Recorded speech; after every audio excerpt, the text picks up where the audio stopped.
few days. Okay. So when they told me that you were coming, I said I should have known before. Anyhow, you are here, and that is good news. Thank you. Yeah. But my only problem is that I have to leave because I have a lecture starting in the academic hour 10:15, right, which you know of over here in Sweden. तो फिर But I उसे wanted कहते to. हैं, But Urdu में I कहते wanted हैं to. कि आपका दीदार ही होगा. It's called दीदार. You show your face and appear. No. I wanted to be here because we take this series very seriously. Anyway, so shall we get started? Yes. Sir, we will be starting next 30 seconds. The webinar will go live. Okay. Rohit? Yeah. SG. You know the details. So. Yeah. Do you want to? I will introduce you, and then if you want to say a few things. No. I can start in 30 seconds. Just let me know when to start. Yeah. Okay. I think Sarthak is still online, so he will just give us the go ahead. It's live. It's live. SG, it's live. There is an echo at your end. I don't know why, but anyhow. Can we get echo? Welcome, everybody. Good afternoon to the people in India, and good morning to Professor Ahmed. This is the first lecture in a series that we are, sort of starting up in the School of Liberal Studies, which itself is a new school. And therefore, I'm delighted that we have as our first speaker in the series, Ishtiaq Ahmed, Emeritus Professor at Stockholm University. It is a great honor and privilege for us to have him inaugurate this series. The SOLS was set up, or the School of Liberal Studies was set up with a very particular philosophy in mind, both in pedagogy as well as in what we are going to do, or what we plan to do, how we plan to train our young minds. Now, when we were growing up, we looked at our teachers as repositories of knowledge and for wisdom. Now, as teachers, we have realized that we are no longer repositories of knowledge because that's all available in Google. It's all available on the net. So the only thing we can really impart to the students, if at all, is our wisdom, understanding, and insight, and really facilitate their young minds to think for themselves. Because most of what we have experienced will not be repeated in the new society that is coming up, which will have new experiences, new setups, because everything is changing, not just within nations, but also between nations, globally as well as locally. The entire structure of society is changing thanks to the technological revolutions that are taking place. And hence, the best thing that we can do as teachers is to encourage the young minds to think for themselves.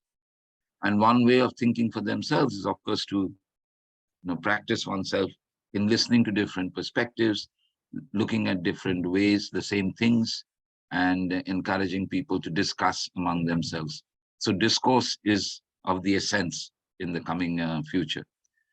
And it is with those things in mind that we have started this series, where we intend to bring in thoughtful minds from across the globe to address our scholars, as well as our young faculty, because we, as you can see in the audience, we have a bunch of very, very young faculty members, and who are out to, set themselves up on a completely new path of pedagogy and research. With these few words, I would like to once again thank Professor Ishtiaq Ahmed for agreeing to interact with us. And I seriously think that this exchange of ideas will lead to collaborative research. And we would love to have Professor Ahmed be engaged with us, not just in this lecture, but also in the future.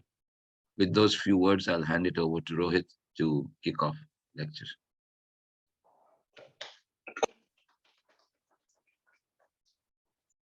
Thank you, SG. I think SG has already done part of the honors, but I'll still talk about our speaker today, Professor Ahmed. I think he needs no introduction to this audience here, but again, as the protocol calls for it. Professor Ishtiaq Ahmed is a Swedish political scientist. He's also emeritus professor at Stockholm University. He has authored numerous books. I just mentioned two of his most canonical works, which is Pakistan, the Garrison State, Origins, Evolution, Consequences, 1947 to 2011. And the most recent one, which has sort of created shockwaves in both political science and history academia, which is Jinnah, His Successes, Failures, and Role in History. Professor Ahmed is also an honorary senior fellow of the Institute of South Asian Studies, ISAS, at the National University of Singapore, where he was also visiting research professor. He's also the editor in general of the Liberal Arts and Social Sciences International Journal. So without further ado, would everybody gathered here join me in welcoming Professor Ahmed and raising the occasion. Thank you very much, Dr. Gangopade, Rohit Roy, and colleagues sitting there.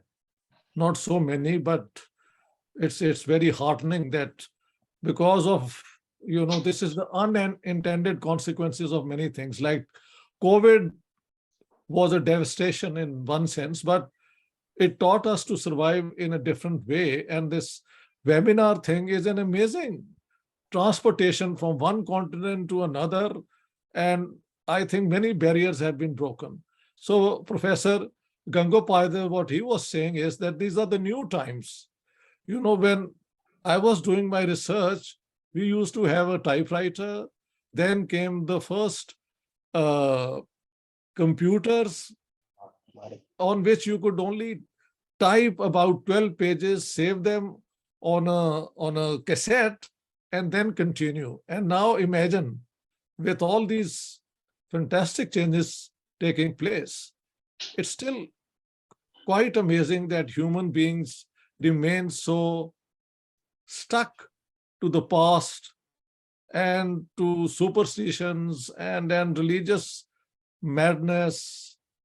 All these things are so frustrating for the seeking mind, for the inquiring mind. So I'm very glad to have this privilege of being the first to speak to this liberal school at Dehradun. Actually, Dehradun has conferred me a great honor because the value of words, cultural and literary association granted me the best English non-fiction book award for the Jinnah book. So connecting with Dehradun once again is an amazing feeling of happiness. Thank you very much, all of you. The two-nation theory, the road to statehood and their consequences. Well, insofar as the two-nation theory is concerned, it's always a case of the blame game. Who should we identify first as the villain of the piece?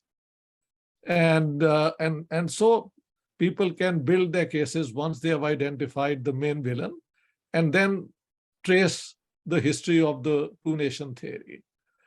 I have, in my research, always argued that although the chronology of events are most important, we have to look at the circumstances in which ideas like the two-nation theory could emerge and stay on and finally culminate with the partition of India. And I think to scholars sitting here in the audience, it's not at all surprising that once the Mughal Empire had been defeated, the Marathas too have been defeated, and the British had taken over, it was a very different world for people who for a long time had known either Hindu rulers or Muslim rulers, and in the case of Punjab, for a short while, even Sikh rule. Afghans would come and the invasions. So that was one part of the story. With the British taking over, I think many aspirations got a chance to be expressed, as well as apprehensions. So, for example, how did the early proponents of the two-nation theory look upon the British? That's a very interesting question to begin with.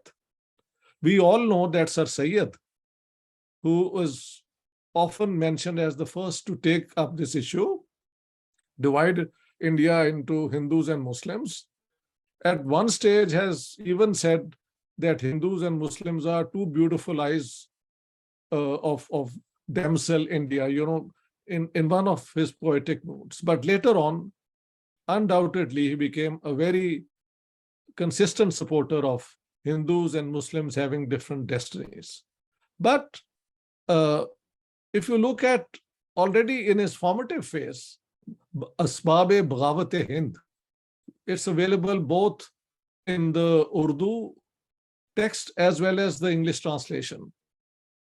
He critiques the British for many mistakes they did, in interfering with local customs and practices and beliefs and so on, including introducing education to Muslim girls, women.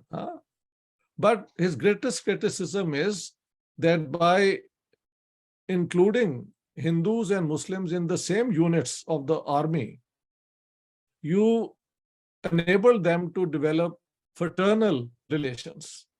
They even started cooking in the same place. And once you work together, you develop friendships, and it's like a brotherhood emerges. And he said this was the biggest folly of the British, to make possible Hindus and Muslims to develop a sense of common identification as Indians. And of course, the classical case was that when the Bengal and the Bihar armies, those who revolted first, coming to Meerut and all, it's Bahadur Shah Zafar that they proclaimed as their sovereign, as against the expanding East India Company. So what he was saying was indicative of how things were happening at that point.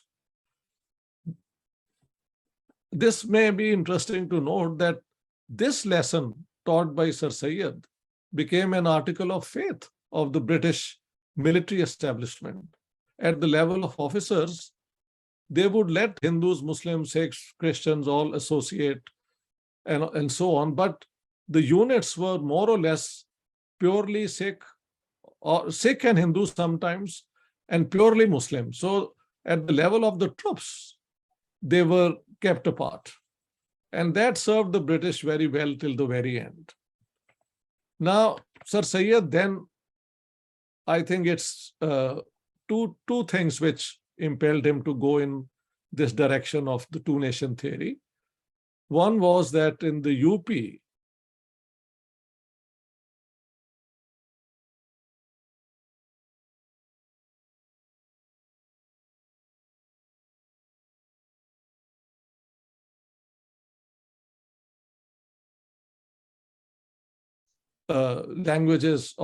state languages of UP. This was not liked at all by Sir Syed and the Muslim aristocracy, who were the main losers besides the Mughals, the royalty and so on. It was the Muslim aristocracy of northern India who had a very privileged position during Muslim rule. There is no doubt. I've quoted one Dr. Noreen Talha, where she says that about 86% of the services in the Mughal empire or state were with Muslims, of which 71% or more were with the Ashrafiya. Who are the Ashrafiya? Ashrafiya are those Muslims who could trace their descent to foreign forebears. Turks, Mughals, Pathans, the Arab Sayyids, whatever you want to call them.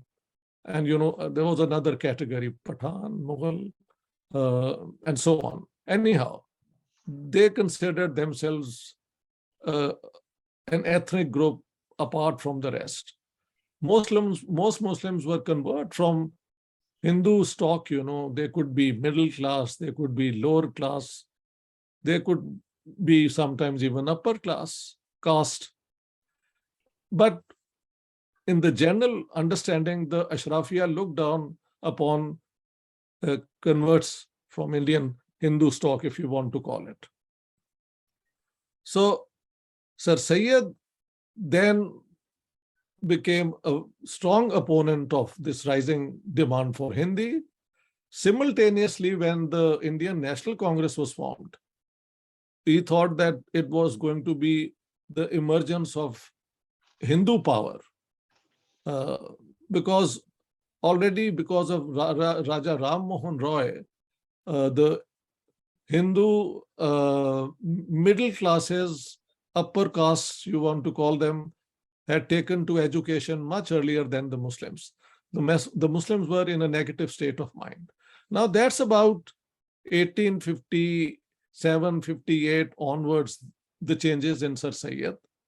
But a friend of mine, a Bengali actually, Professor Partha Ghosh, wrote an article recently, which he sent to me, where he identifies almost at the same time a very strong, virulent anti-Muslim Bengali nationalism or Hindu nationalism. Let me read. Partha Ghosh writes, in 1858, just a year after the Hindu-Muslim joint revolt had rocked British rule in India, that Tarincharan Chattopadhyay wrote his Bharat Barshar Ithas, the first virtual anti-Muslim manifesto. Everything wrong in India was attributed to the 1,000 years of Muslim domination. The book explained the misfortunes and decline of this country began on the day the Yavana, that is Muslim flag, entered the territory of Bengal, ravaged by endless waves of oppression. The people of Bengal became disabled and timid. The country was reduced to such a state that the wealth of the prosperous, the honor of the genteel, and the chastity of the virtuous Hindu women were in great peril. The resumption of good fortune was initiated on the day the British flag was first planted on this land. It must be loudly declared that it is to bless us that Ishvara, that is God, has brought the English to this country. Now we already know that Sir Syed also saw the future of the Muslims of India, or the Ashrafiya Muslims, by collaborating with the British. So from both proponents of the two-nation theory, the British were saviors. And that's how I think the two-nation theory must be seen, not only as a dispute, conflict, whatever you want to call it, between Hindus and Muslims, but also with the British in between them, playing one against the other depending on the circumstances. Now we all know we can move forward, and I can tell you that if we are to look at the short history of how this later on developed, then among Hindus, there were many who argued that the Muslims should be pushed west of the Indus River, and those who remain in India should be reconverted to Hinduism. There were many theories. There is a scholar called Jones, whose work I have quoted in my book on the partition of Punjab. Actually, my greatest work, if in terms of creative methodological changes and so on, is the partition of Punjab, the Punjab bloodied, partitioned and cleansed, where I give this background. So this was the view of some Hindus already in the 19th century, towards the end of the 19th century. Then among Muslims, there was the hope of recreating an Islamic state. Like one can say Shah Waliullah, he invited the ruler of Afghanistan to come and help the Muslims of India fight the Marathas who were expanding into northern India. And then we have several others on the way. In 1888, I think, Maulvi Muharram Ali Chishti, who had a newspaper in Paisa Akhbar Lahore, he wrote articles justifying the partition of India to create an Islamic Pakistan. So these ideas were tossed around from both sides as we go along. We'll now come into the 19th century, and then we find that Bhai Parmanand of Multan, Punjabi, he wrote several articles, I think, in the Tribune, also suggesting that the river Indus be the border, and Muslims should be on the western side of that, of the banks of the Indus, and the rest should be India. At about the same time, then there are Muslims like the Kheri brothers of Delhi, two brothers who came to Stockholm, where I live now, and where Professor Gangapoide is probably present at the moment, in 1917 to attend the International Socialist Conference, where he proposed the creation of a socialist Islamic state in northern India. So these ideas were there being presented all the time. And in between, we find that the British in 1906, accepting a delegation of Muslims, upper class Muslims, led by the Aga Khan, who met the Viceroy, Lord Minto, at Shimla, and the Shimla deputation presented demands that the Muslims be granted separate electorates and even weightage, that is more representation than the numbers. And in 1909, this demand was granted. Many of us believe that this constitutional, reform for all times to come created the scope or the space for Muslims to just connect with Muslims in order to defend their interest, promote their interest, whatever you want to call it. Whereas the main Indian consciousness, in which there were Hindus predominantly, but also Muslims, I think even Sikhs were attracted to the idea that we all Indians liberate India from British rule and become a free people. So with the Indian National Congress then initially petitioning our party, then with Mahatma Gandhi returning from South Africa, radicalizing it, making it a mass party, things began to change very rapidly. And the two-nation theory then was around, but in the mainstream, I think it was the Indian National Congress which attracted attention of most people. Of course, there was a Hindu majority, the Muslims are only 25%, but still you had from day one leading Muslim scholars, individuals, even parties supporting the Indian National Congress. Like, for example, the Jamiyat-e-Ulama-e-Hind of the Deoband was part of it. Abdul Ghaffar Khan entered in the 1920s. We had from Sindh, Allah Bakhsh Sumru, a leader who, until his assassination in 43, strongly believed in a united India of all communities. And of course, Maulana Abul Kalam Azad, who can forget his services in advocating that Hindus, Muslims, Sikhs, all can live together in a united India.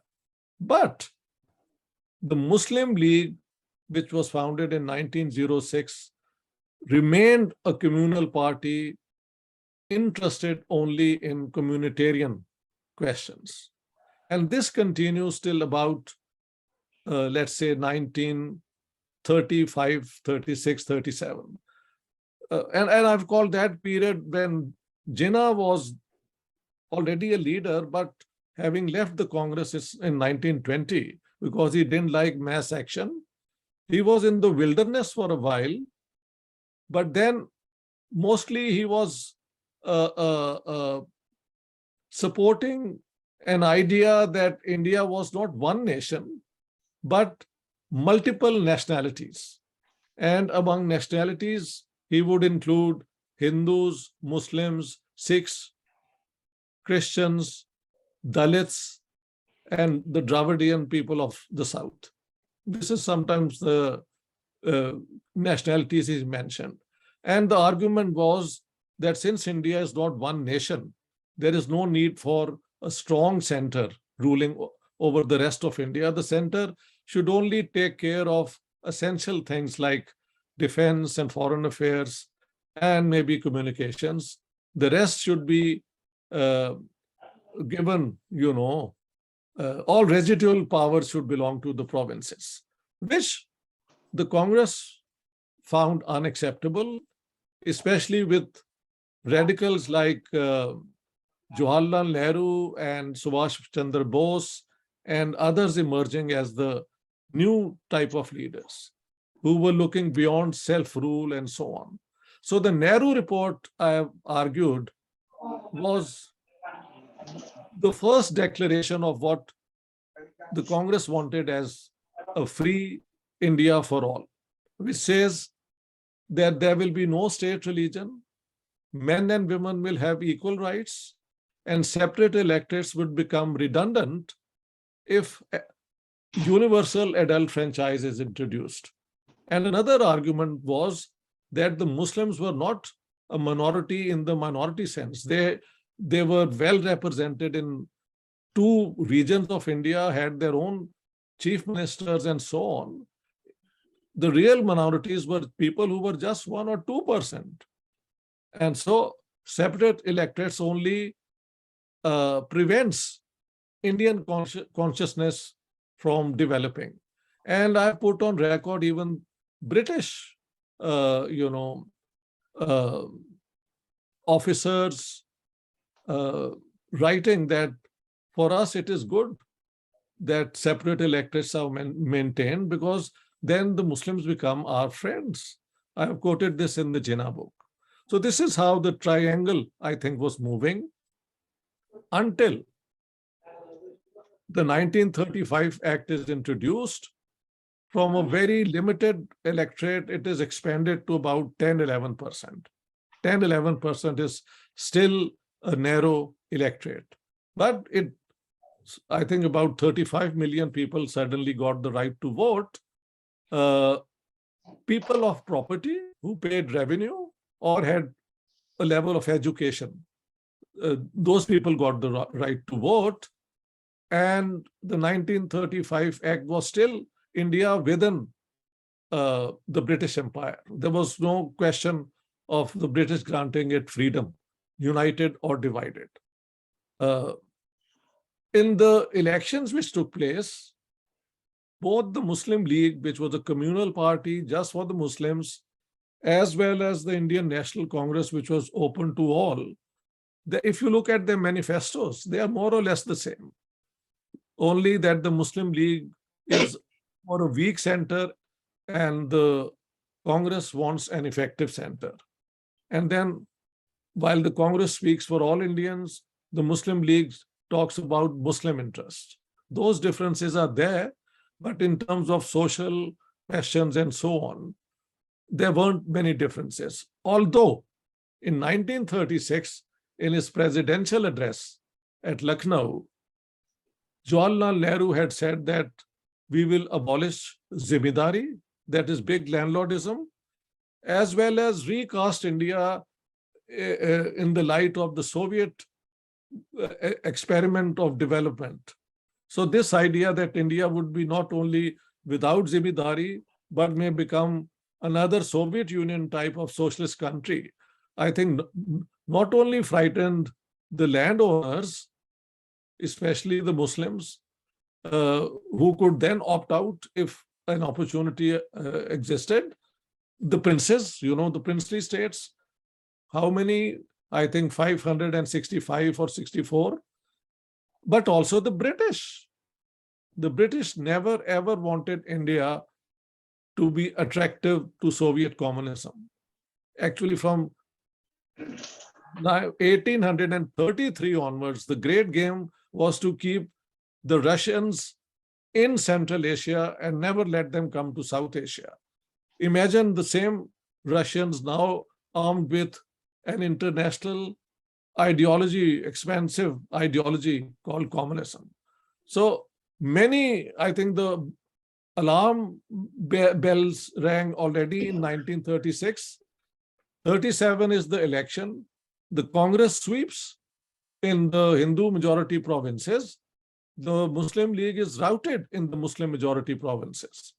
In Punjab, where I think there were 75 seats reserved for Muslims, the Muslim League could win only 2. The party which won most seats was the Punjab Unionist Party. The Punjab Unionist Party was a intercommunal party with Hindus, Muslims, and the Sikhs from the outside supporting it. For example, the main leader was Sir Fazle Hussain, but his next man was Sir Chotu Ram, a Hindu Jat from Haryana. And this sort of setup remained till 1947. So it wasn't a communal party. In Sindh, it was Allah Baksh Sumru's Ittihad Party. Ittihad means unity party, which swept the elections. The Muslim League didn't win a single seat. In the Northwest Frontier Province, now called Khyber Pakhtunkhwa, the Khudai Khidmatgar of Abdul Ghaffar Khan and his brother Dr. Khan were already Congress allies. So there also the Muslim League got no seat at all. In Bengal, out of 84 reserved seats, the Muslim League, I think, won 40, and 44 were won by the Krishak Shramik Party. I mean, this is the exact name I keep forgetting, but the leader was, Qazi Fazlul Haq. You know, he was the leader. So, whereas in the Muslim minority provinces, where the Hindus were in a majority, the Muslim League did fairly well, but not very impressively. Now, there is a problem which I don't know how to resolve. The older literature suggests that there was some understanding between Muslim Leaguers and the Congress in the UP that whatever the result of the election, we will form a coalition government. But when the results showed that the Muslim League had no support among Muslims, the Congress decided that they couldn't maintain that understanding. Of course, I know very reputable Indian historians denying any such understanding. But I have given the whole discussion, you know, those who deny and those who think that something of the sort did exist. But anyhow, in my new book, which is coming in a year's time, hopefully, which is on the partition of India, Punjab and Bengal, just looking at the partition, not going so much back in time and who did what and so on, but just what was the positioning of different parties and what happened. There I'm going to quote Jinnah from 1935 that, look, we wanted to form coalition governments, but the Congress refused. So whether there was an understanding or not, Jinnah is on record saying that we did want to form coalition governments, but we were ignored. That's the turning point for Jinnah. He then goes around warning Muslim landlords that if India becomes free, united under Congress rule, that's the end of your big land holdings and your local influence and so on.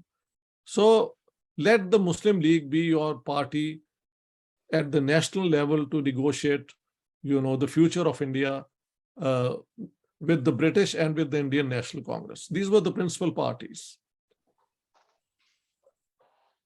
Now we move towards what is called the next, the road to statehood.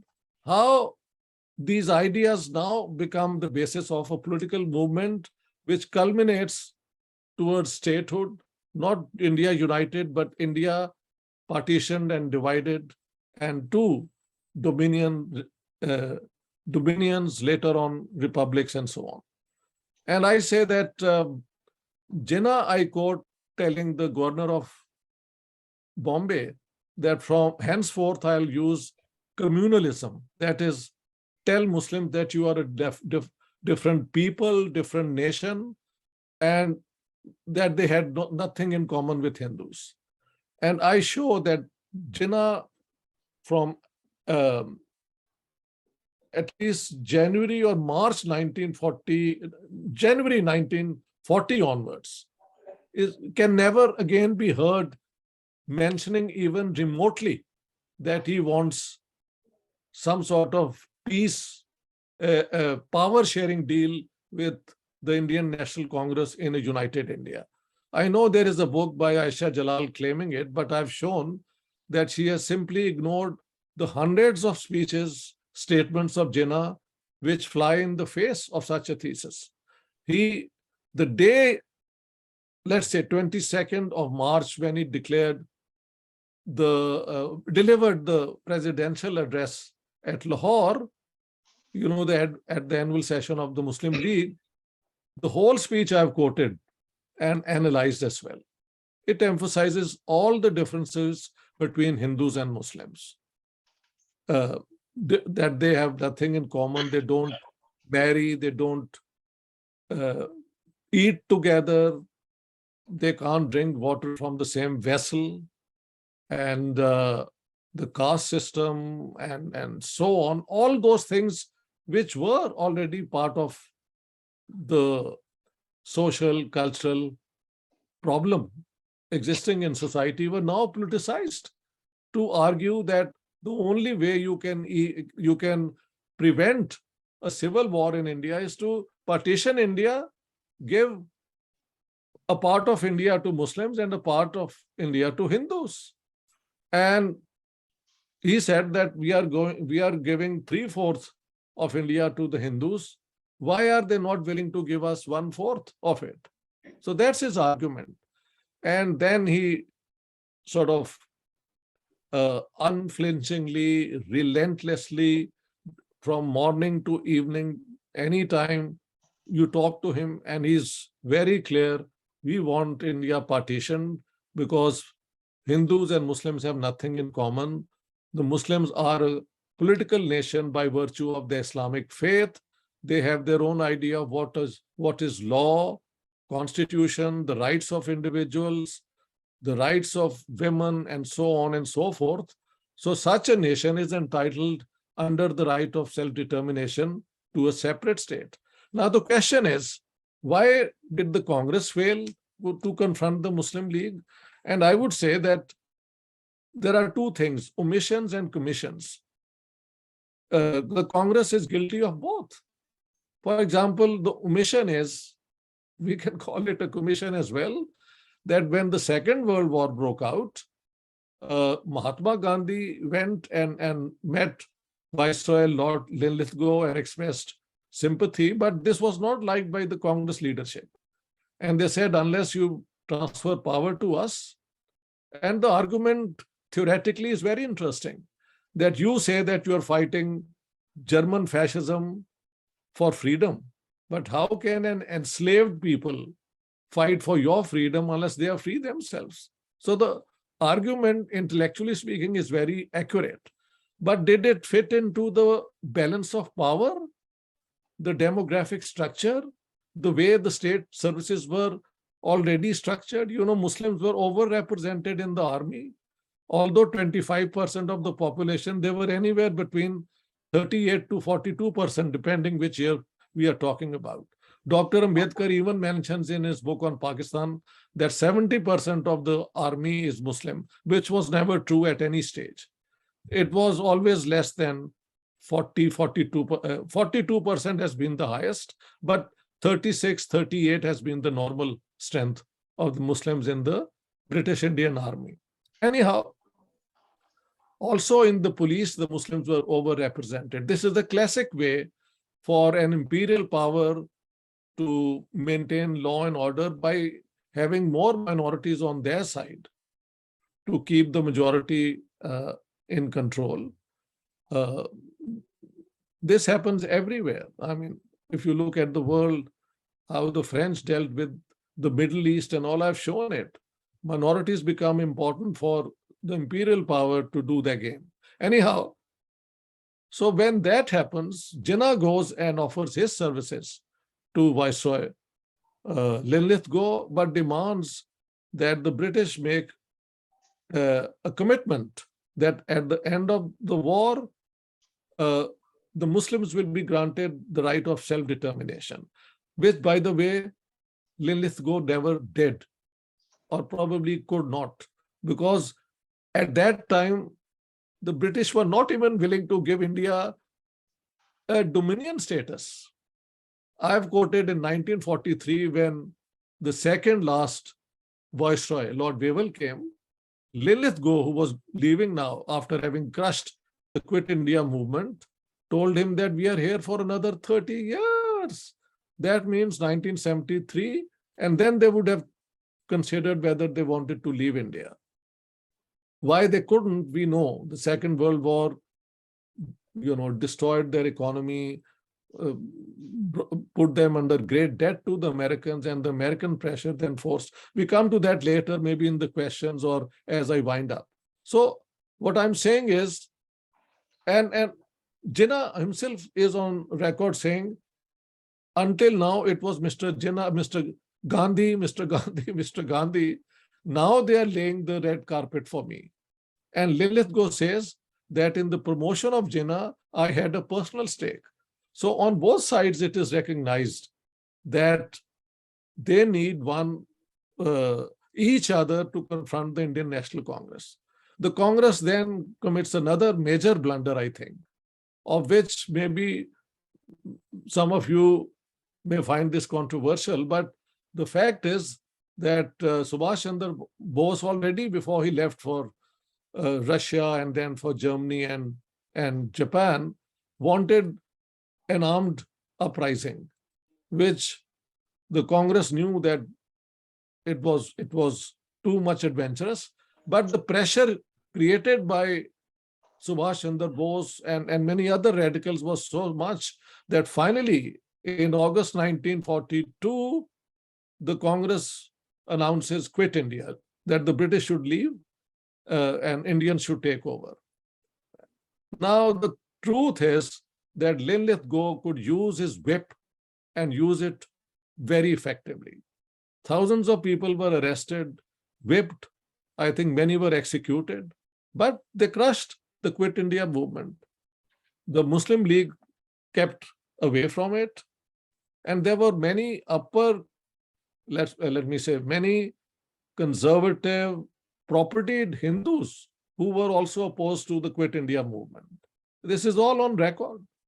So the Congress misadventure with the Quit India movement put it in jail from August 1942 till June 1945.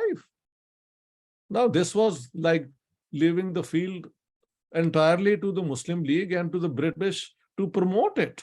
So during this period, the message of the Muslim League was that in a united India, Islam will be annihilated. I'm quoting Jinnah.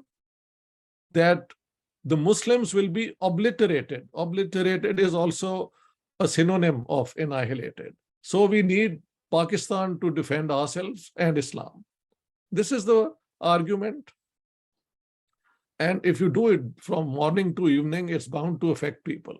Because anyhow, we have to move quickly. In May 1945, at least in Europe, the Second World War ends. The Nazis and the fascists are defeated. The Allies win the war. The war in Japan, in Asia continues until August, when the bombs are, atomic bombs are thrown on Japan and it surrenders. But during this period, we find that there is an election in the UK, and Churchill, who had been sympathetic to the Muslim League, even there is some record of Churchill and Jinnah corresponding with one another, he loses the elections. The Labour Party comes to power, and the Labour Party realizes they can't hold on to India for too long, especially because the American pressure to declare India independent was immense. The British were so greatly under debt to the Americans that the salaries of their officers were being paid by the Americans. So the pressure was great. And with this arch imperialist Churchill gone, the Labour Party had to look now for a quick transfer of power. The quick transfer of power, if you want, we can go into the details. Those who have read my book know how I've brought not hidden, but printed facts into the public because they have been ignored. I've shown that the British, through their cabinet mission plan, wanted to retain control of India by insisting that it should be a weak center, just like the Muslim League wanted, that there would be 3 groups, and the groups every 10 years could decide to leave the union, or individual provinces could do it. And the princely states only surrendered their foreign affairs and defense. In the internal domain, they were free. So such an India was unacceptable, and I've argued it's not possible to hold on to such a state for too long. It's too brittle an arrangement, too precarious, it would break at any moment. So then I think the Congress at the last moment decided that they will also accept the partition, which the Muslim League had been demanding since at least 23rd, 24th March 1940.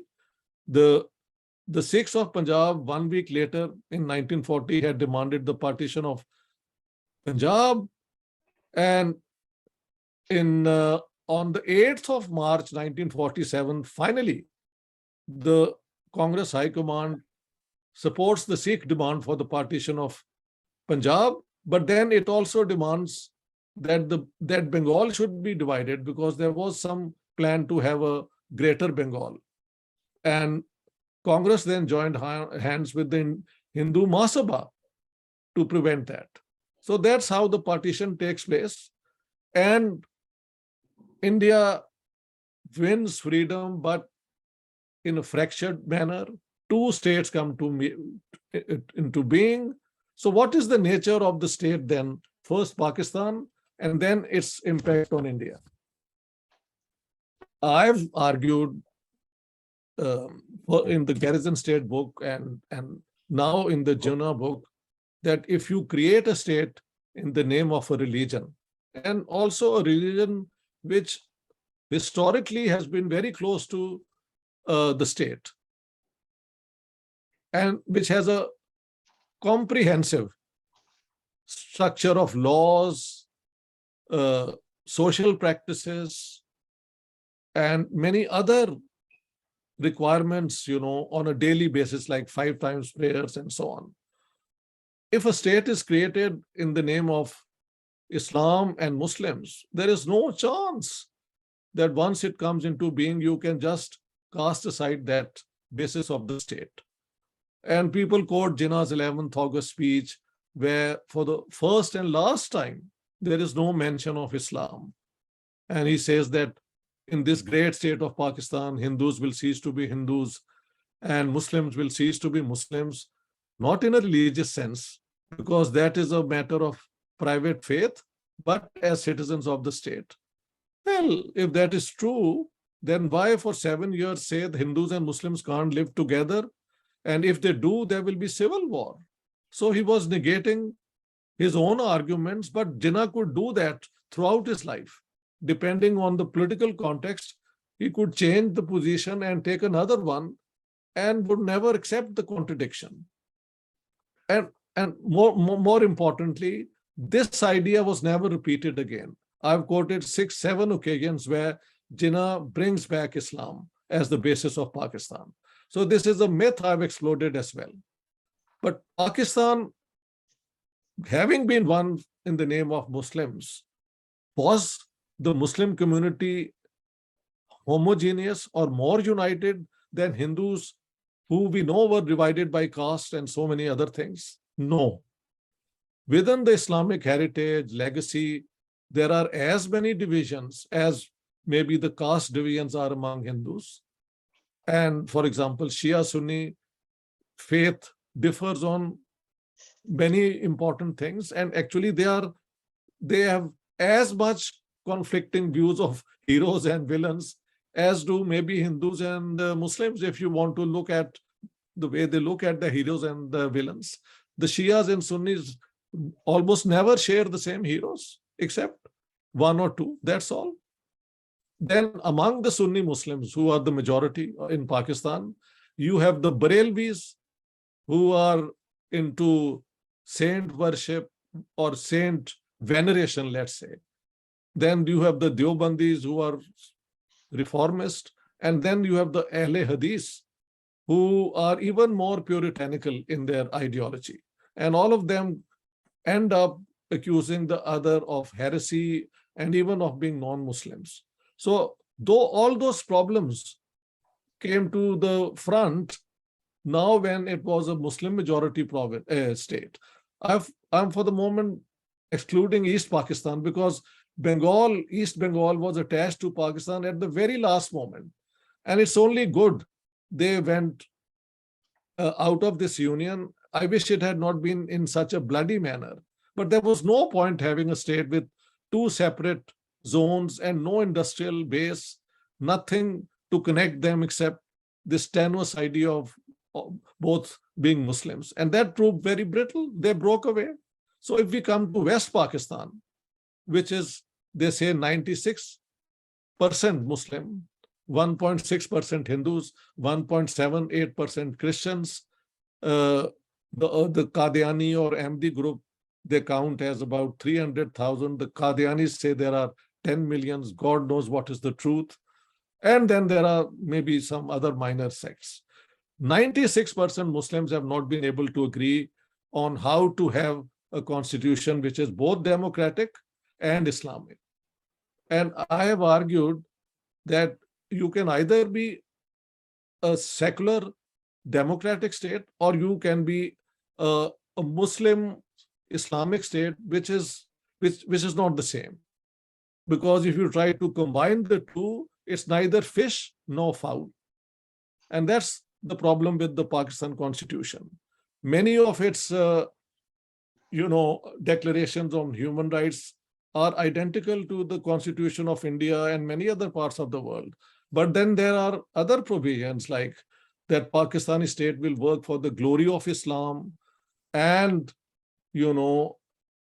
the president and prime minister under oath have to be Muslims. Not only Muslims, they have to declare that that Prophet Muhammad was the last of the prophets, which is acceptable only to the Sunnis and Shias, who of course are the majority, but the Qadianis have a different view on this. They have been cast out as non-Muslims.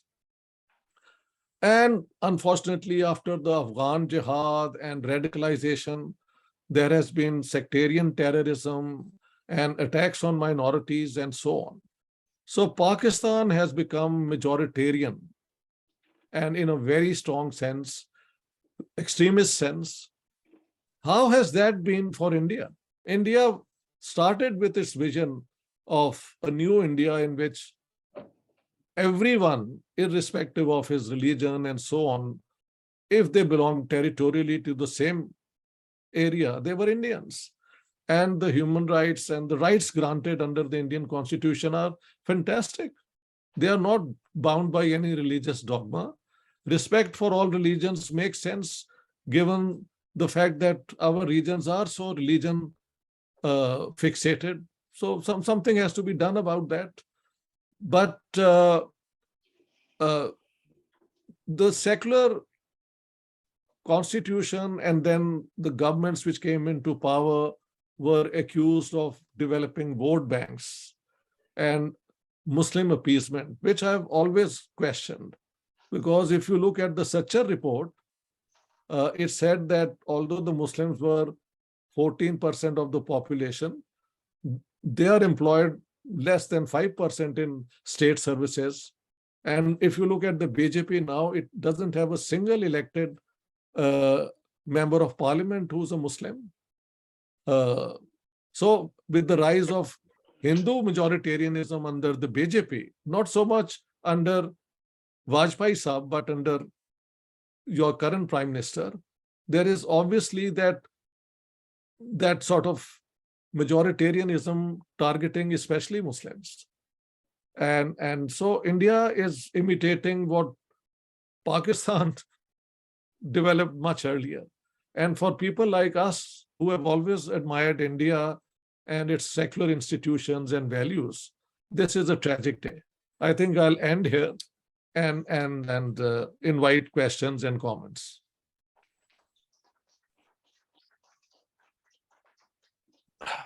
So, thank you, Professor Ahmed, for that illuminating talk. A bit of housekeeping before we open up the floor for questions.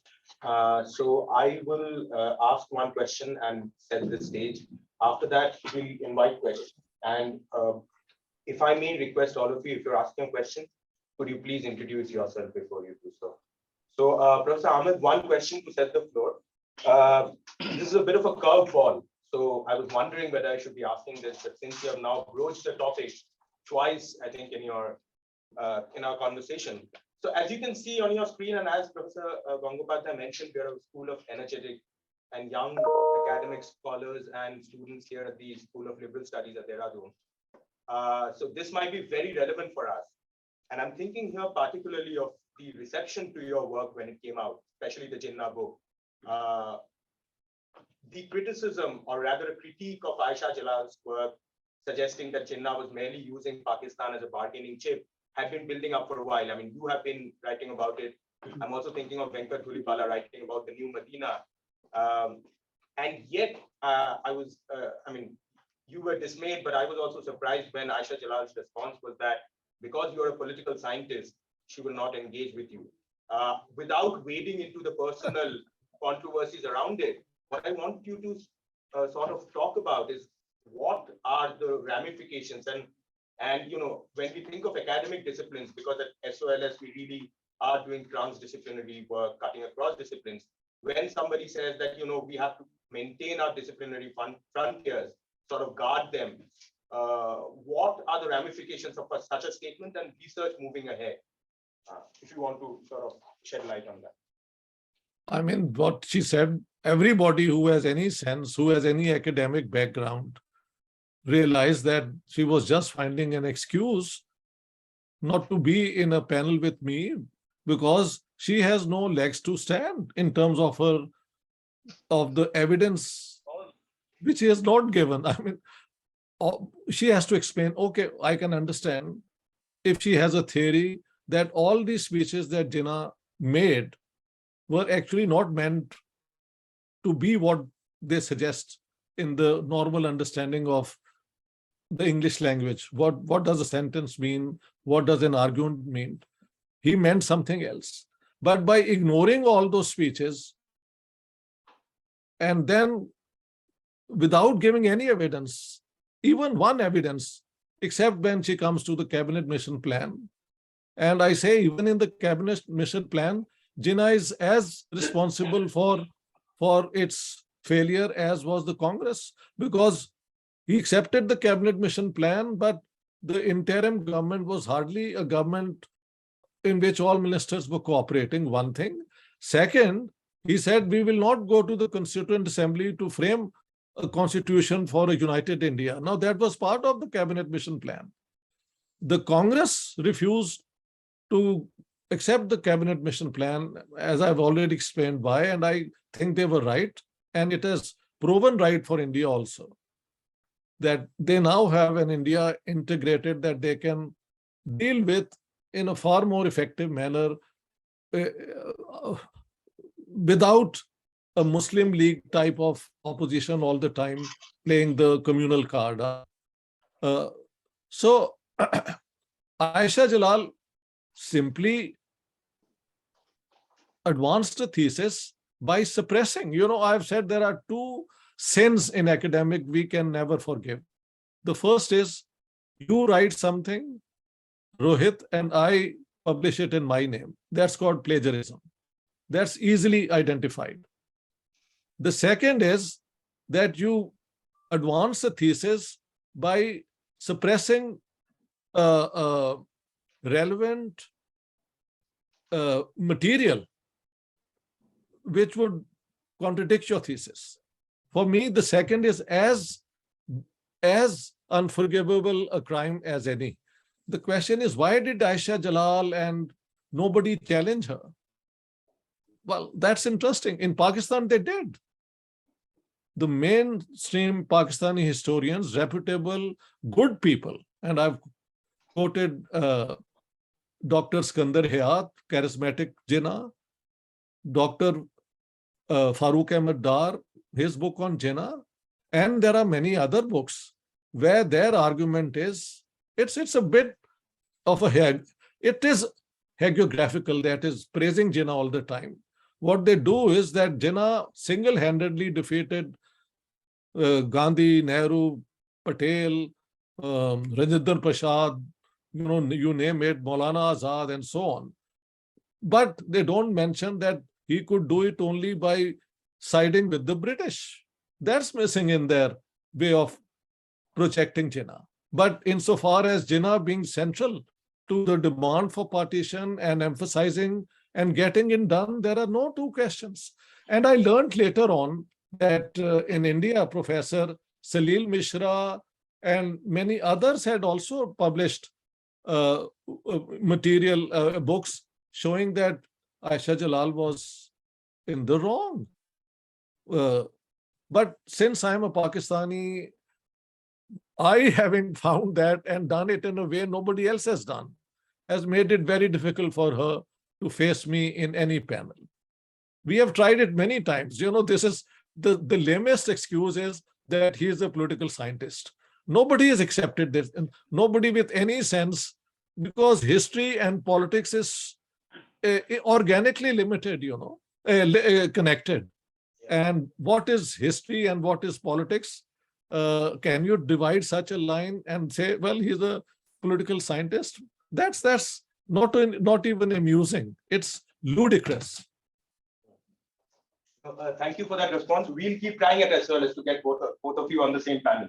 No, jokes apart, we'll take questions now. So we have one on the front bench. Would you introduce yourself? Yeah, thank you, Professor Ahmed. My name is Himanshu Jha, and I'm teaching here at School of Liberal Studies. I was actually intrigued. Can you hear me? Yes, I do. Okay, so I will not use the mic.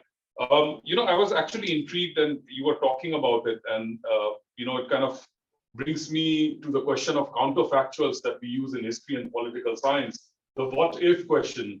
And so your tension between Congress and Jinnah, the British support, what if there was no British support, and what if Congress had given some kind of support to Jinnah as well? What would have happened then? So your book actually also is raising some important what if questions. My second, and I would like you to comment on it. My second question is also about the long shadow of this on how Pakistani state developed, and Hamza Alvi has actually written about it. The bureaucratic military oligarchy. What was Jinnah's role? A kind of a tipping point, so to speak, or a critical juncture in his role as a developing a Pakistani state in any way. And third is, it was also interesting to see that Bahari Sons in Delhi actually motivated you to write this book or go in this direction. How true is that?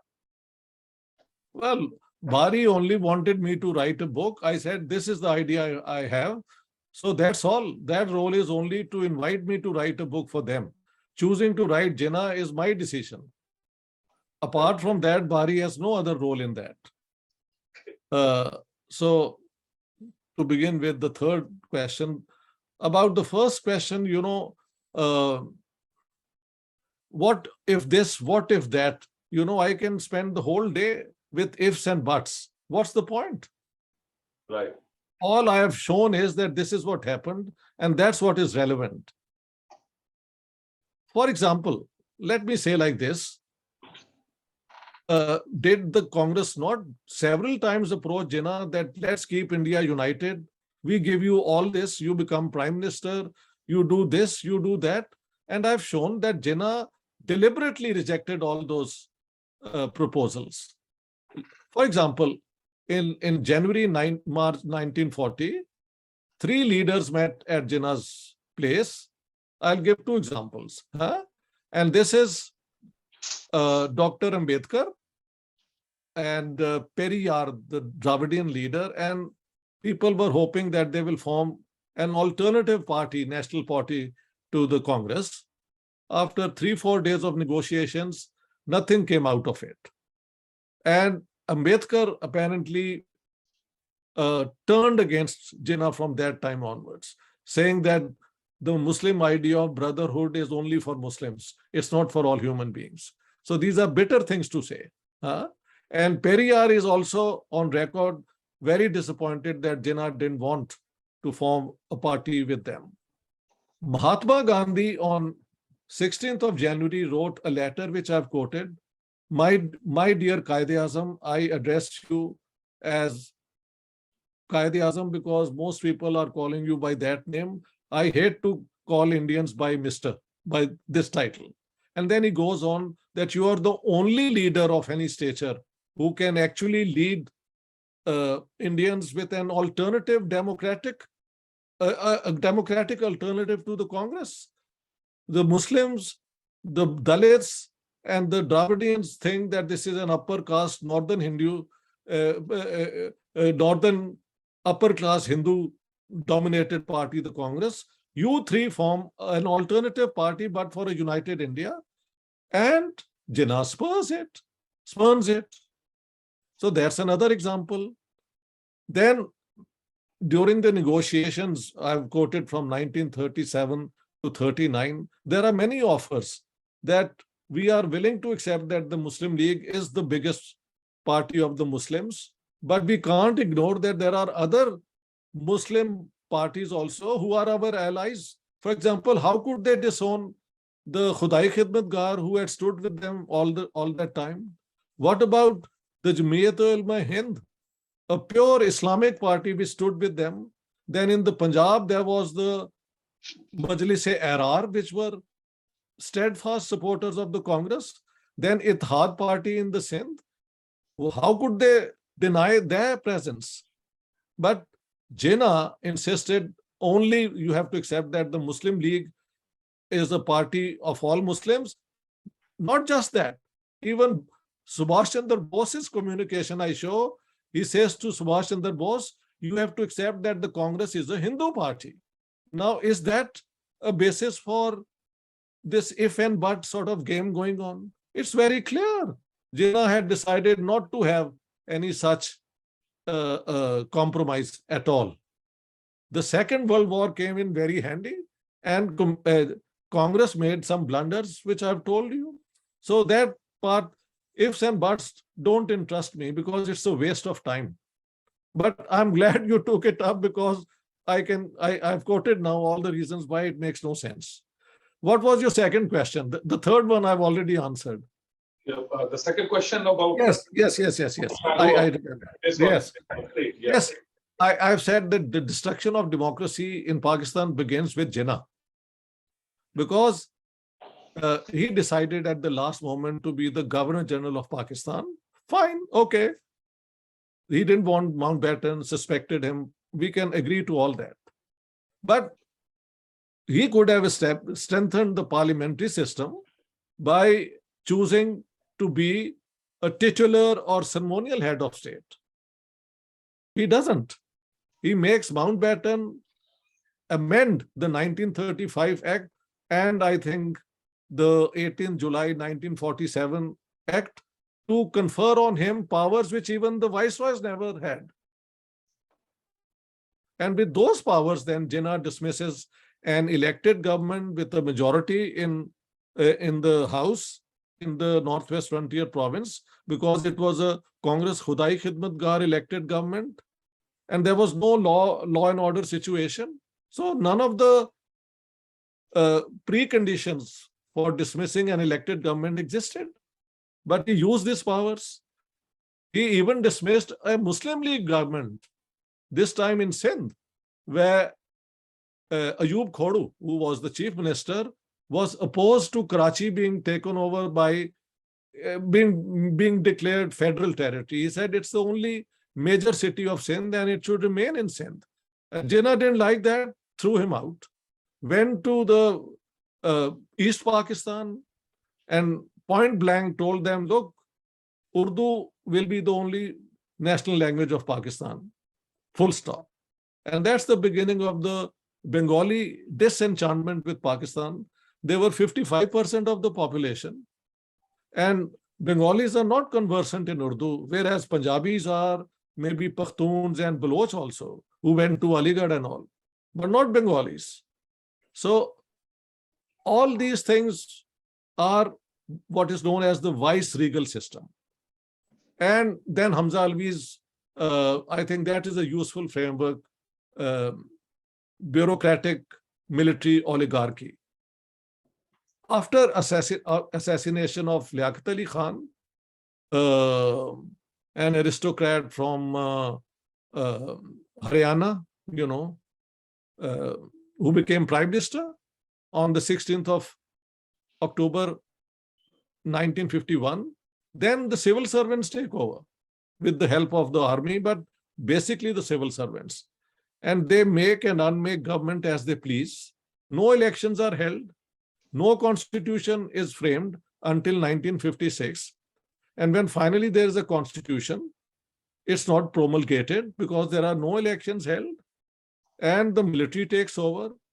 I'm not one of those who damn the military because had they not done it, Pakistan was in a very bad state, economically, and there was civil war in the air, people have said. As an 11-year-old, I remember people in Lahore jumping and dancing, Bhangra, when the military took over because there was a dearth of, I think, wheat and all.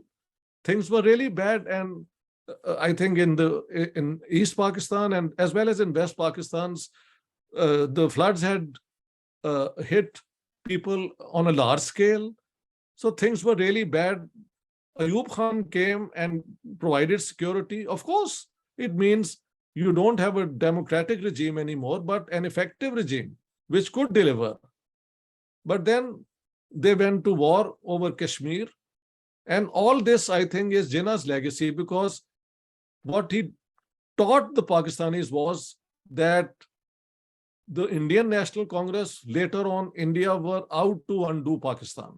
So even now, if you look at the debate in Pakistan, if you are critical of what is going on, they accuse you of being an Indian agent. I'm called that all the time for taking positions which are uncomfortable. And I'm not the only one. I don't even live there. I'm not a Pakistani citizen anymore. But that's the way that things are now. And the tragic part is, which you didn't take up, that almost a repeat of this, mirror image of this is happening in India. I do videos and all, and I find so many nasty comments against me coming from Indians with a Hindu name. What can I do? So that has been, it's a pathological sort of situation where people are sick, believing that the other person is just to be hated. And so Jinnah is central to that, I think. Do we have any other questions? Somebody else wants to go? No, please go ahead. Introduce yourself. You don't need the mic. I need the mic. Professor Ahmed, can you hear me? Yes, I do. Yeah, my name is Sudha. I also teach at School of Liberal Studies. I'm a historian by training. Thank you for such a provocative talk and also reminding us of certain things from the contemporary perspective. I'll begin. I have one disagreement with you and two quick questions. Give me some time to explain that. I think I do not agree with your premise on the 1942 Quit India movement, that it was a blunder by the Congress. I think Congress needed to launch such a movement because the last time India saw a mass movement was 1934. And the masses needed to be brought back on the streets. Of course, we know Gandhi's reservations against launching such a movement at such a scale right in the middle of World War II, but I'll still resist myself from calling it a blunder. Congress cannot be made responsible for getting arrested by the British government. Of course, we know that organizations like Hindu Mahasabha, RSS, and Muslim League got quite a good amount of limelight because Congress activists were arrested.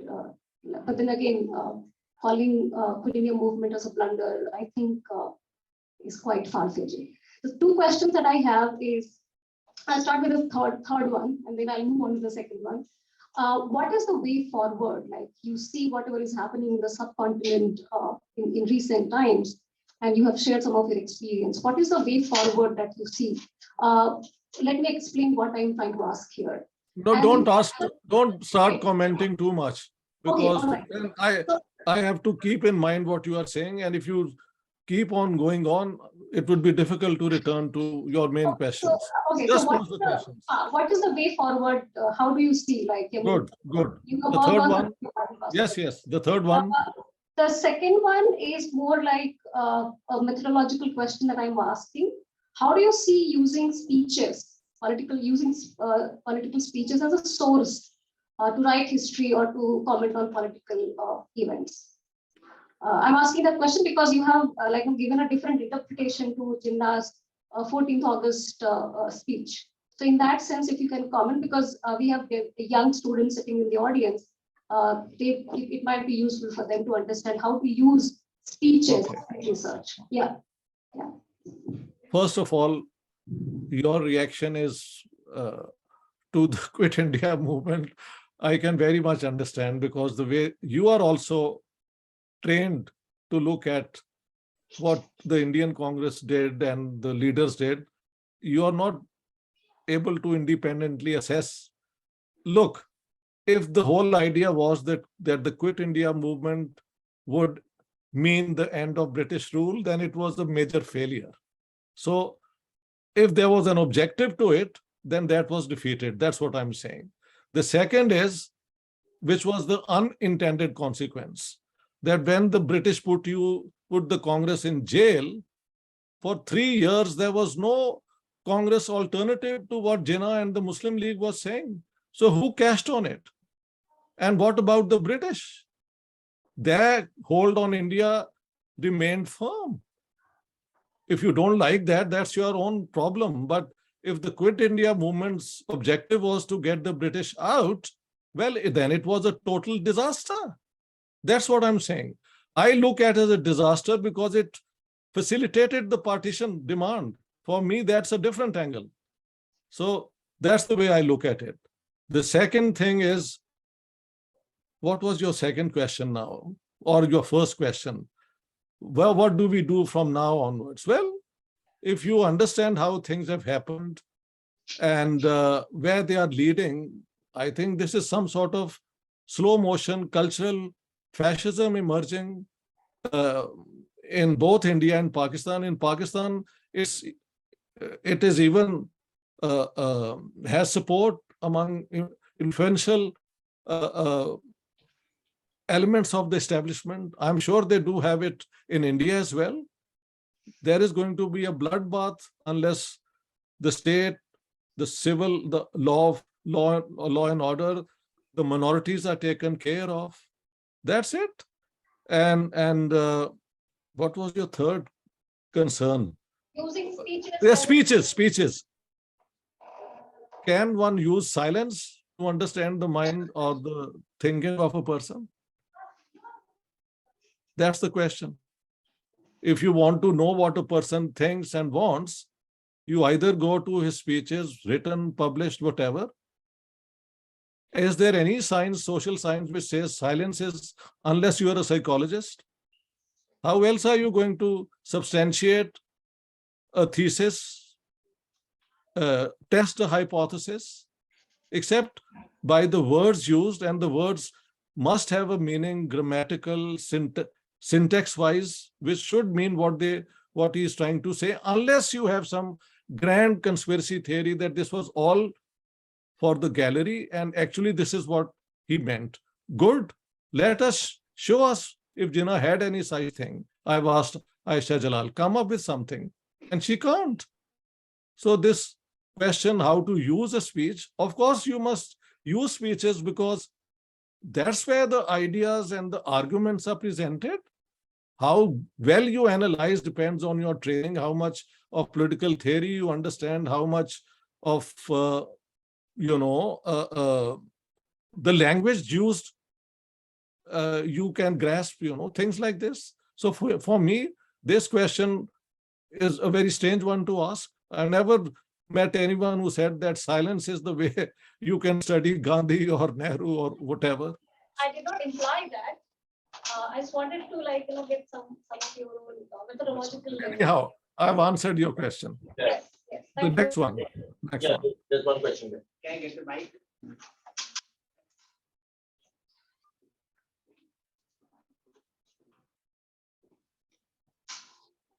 It's on.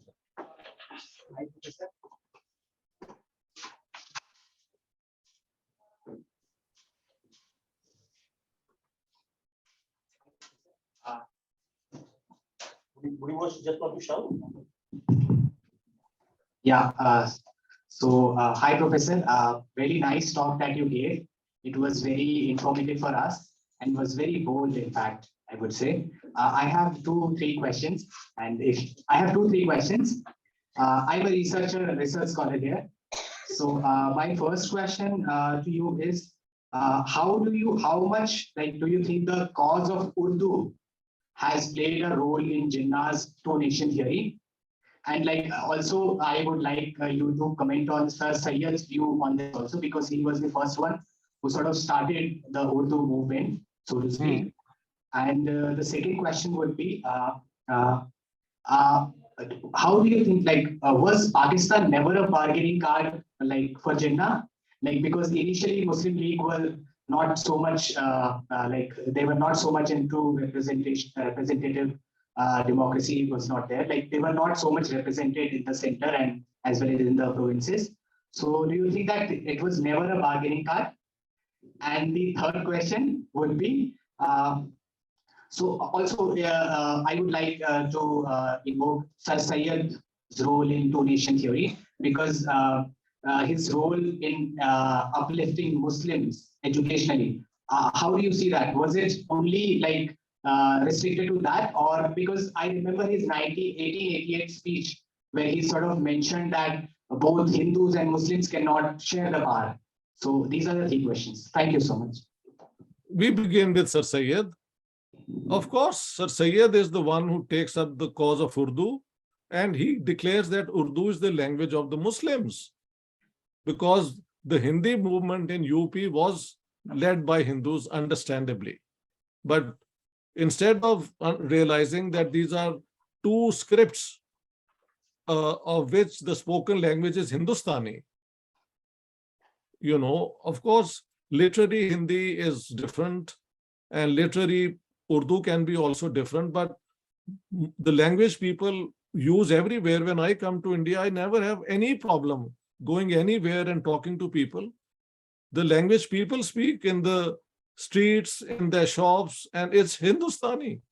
So giving it a communal angle is partly a reaction, because if the Hindus was saying that Hindi should be, as Hindus, they were demanding the Hindi script, Sir Sayyid then would argue that Urdu is the language of the Muslims. I'm not defending him, I'm just trying to explain. It's not easily explained. But I would say democratically, what the Hindus, even if we say that Hindus and Hindi, they were demanding was a democratic right. 14% of the population of UP was only Muslim. Most people were Hindus, and literate Hindus were probably better trained in Hindi than in Urdu. Some were in Urdu as well. So to enable them to use their language to find, jobs in the government and so on was perfectly legitimate. So Sir Sayyid's stand was undemocratic, let me say like this. Now, secondly, which I didn't mention, in my book, I quote Sir Sayyid saying, I mean, there are several things about Sir Sayyid which need to be mentioned, but first, because otherwise I'll forget. The first is that he said, and I quote Justice Muhammad Munir from Jinnah to Zia, where he quotes that Sir Sayyid said that there are two nations, Hindus and Muslims, and ultimately one will dominate the other, which means Hindus and Muslims could not together become Indians. Simple as that. The third is, once again, I call it the unintended consequence. The intended consequence of Sir Sayyid's opposition to the Indian National Congress and to Hindus, opposition to Hindus, whatever you want to call it, was that the decline of the Ashrafia, a special group who didn't think India was their homeland.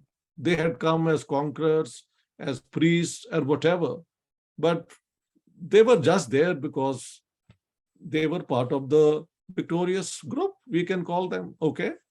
So when he introduced Western education, having gone to Cambridge and all, maybe even earlier, this Aligarh Anglo-Mohammedan school or college, whatever, some Muslims, either it was Muradabad, Bijnor, or some even say Bareilly, but that this happened is a fact.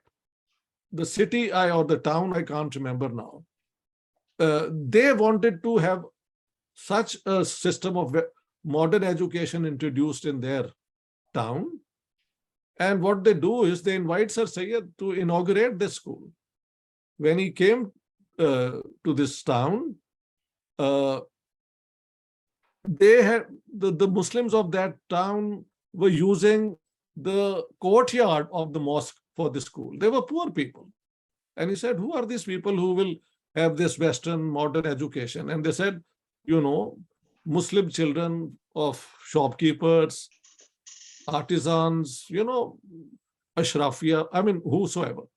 And Sir Sayyid was, although he was there to inaugurate and the chief guest, he was so rude, saying, look, this sort of education is only for the Ashrafia. For ordinary Muslims, you continue with the old type of mosque education, which is Arabic and a bit of classical learnings, from the past. The British, I think the Congress had demanded that the ICS exam be held in India because not all Indians could afford to go to England. And Sir Sayyid was opposed to it because, and I quote him speaking to a group of the Ashrafia, that would you, the children of Hashmis and Qurayshis and Pathans and so on, accept that the son of a Darzi, tailor, or a Bengali or whosoever gets an MA and becomes an officer? Would you obey him? And they all shouted, no, never.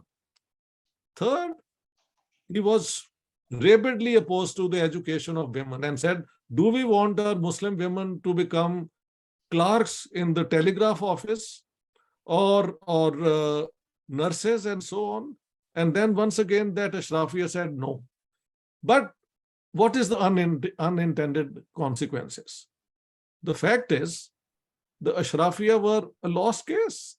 The 20th century was a century of the masses.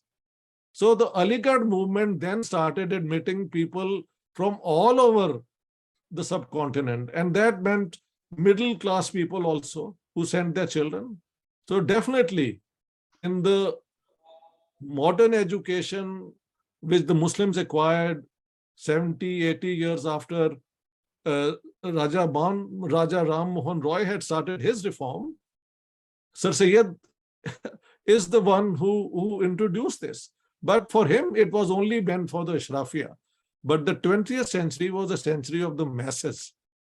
And so the Muslims from all over came and became educated, and maybe also became the main support of the demand for partition. This is true. In 1940, 546 election campaign, Aligarh Muslim students came to Punjab in Sheikhupura and all, saying that we know there will be no Pakistan in Aligarh, but we are here for Pakistan to come into being. They went around in the election campaign of the Muslim League. So that's it. I hope I've answered all your 3 questions. So I think we'll have to call it a day here. Professor Ahmed, thank you very much for taking time out for this. It has been like a masterclass for all of us. Would all of you join in thanking Professor Ahmed for giving this? I very much enjoyed talking to you, and I must thank the colleagues who answered the questions as well. And if you ever get Aisha Jalal and me on one panel, I will celebrate it by opening it with a bottle of champagne, okay? I don't think that will ever happen. We promise you we'll try our That best. will never happen. That will never happen. I can give you in writing. Okay? Yeah. But you, Inshallah. Adi? How do they say inshallah? Inshallah. Whatever. हाँ इंशाल्लाह में तो जो मुसलमान इस्तेमाल करते हैं उसका मतलब होता है, आधा मतलब होता है कि हमने ये करना कुछ नहीं है। कोई मुझसे पूछे ना कि तुम आओगे कल और मैंने ना जाना हो तो मैं कहूंगा इंशाल्लाह।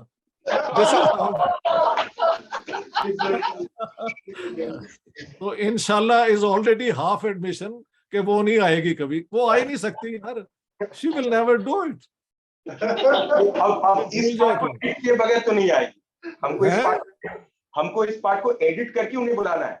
ये पार्ट सुन लिया तो फिर कैसे आएंगे?